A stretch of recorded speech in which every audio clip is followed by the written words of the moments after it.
first stage of building a digital product, having an idea in discovery, typically developers aren't in this stage of the discussion of the idea and refinement of the idea. Maybe a manager of the developers or a leader of the developers are, but in my experience, somebody who's going to actually be coding this, unless it's a startup, very small startup, are not in that conversation. So as a developer, what you can expect down the line are decisions that have already been made, which means those are your constraints for creating this new thing. A lot of times, because you're not sitting at that table, you don't really have a choice over certain aspects.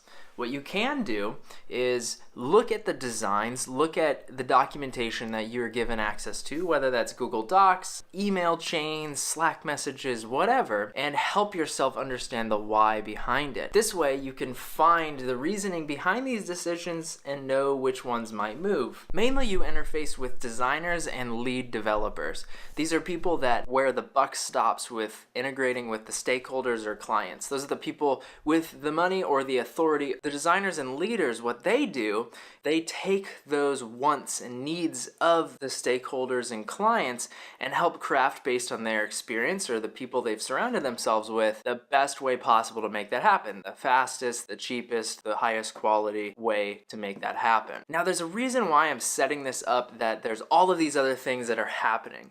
Because if you foresee yourself in a situation where you're the one making those decisions, that's great. I think that then you're the one carrying the stuff over the finish line and you're the one ultimately responsible for it. However, in an organization where there's more than one person at play there, these dynamics are crucial. These are the things that set you up. Understanding over these human aspects are what can set what you're creating apart from a version that's bad and a version that's awesome. The problem usually isn't the design, and the problem usually isn't the code. It's the decisions that they're based on that I find much more important. And the closer you can get yourself either being at the table or understanding the why behind them, the better leverage you're going to have when crafting a more creative or more well thought out solution.